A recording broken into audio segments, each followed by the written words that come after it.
firmly believe that the more information we have about our two countries, the better off we both will be. It doesn't mean we're going to agree, but the worst thing that can happen in terms of U.S.-Russian relations is misunderstanding or misinformation. Okay. Mr. McFaul, And additional question: Russian government said it's measures, but it's mirror measures. You know, so Yeah. it's because of Russia today.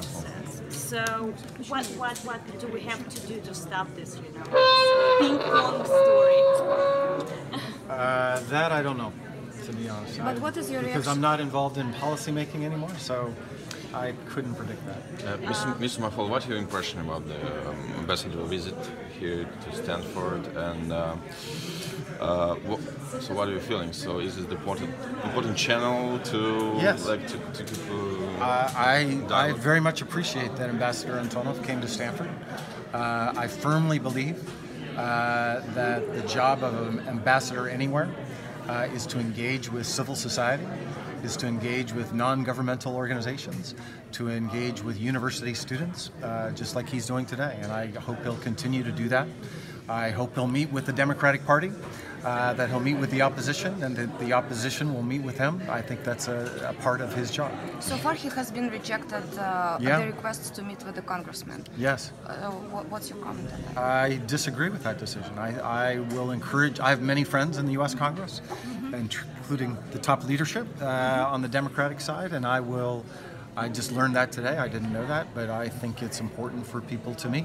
Now, I can explain why there's all this anxiety about it, given what happened today to Mr. Flynn, but my firm personal view, right? I don't represent anybody. I'm just a professor these days.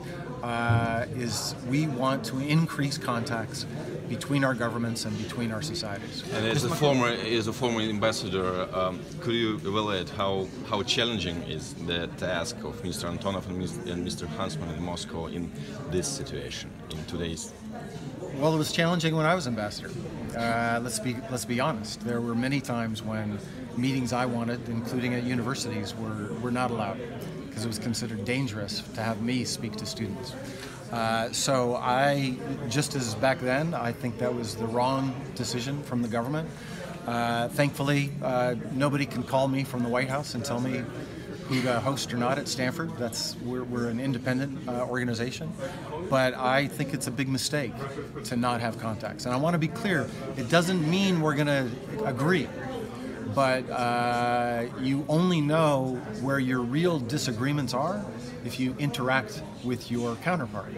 And right now there is not enough interaction between our governments, between our militaries, between our NGOs, and between our political leaders, including in the Congress and the State Duma. And Will you suggest your friends in Congress to meet Mr. Antonov? Yes, I'll put it on Twitter right now. Is America? I'm sorry. Yeah. Is America the enemy of Russia? What do you think? That's not a word I feel comfortable using. Or Russia enemy of America? What do you think? Well, you have to ask Ambassador Antonov that. We have some serious disagreements. Let's be clear about that.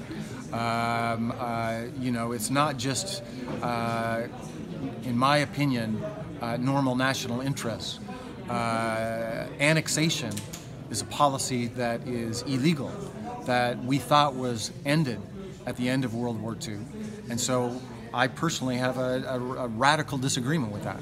In the same way, Russia and entities connected to the Russian government violated the sovereignty of the United States in our 2016 presidential election. That is a fact. That's not something to be debated. And no amount of engagement, if we can't agree on that fact, no amount of engagement will get us beyond that. And at the same time, there are issues in the world where our interests overlap that we should pursue. Again, I'm just an analyst these days that Ambassador Antonov should pursue and that President Trump and his team should pursue. Thank you. Do you support sanctions, and how do you feel? Do they work?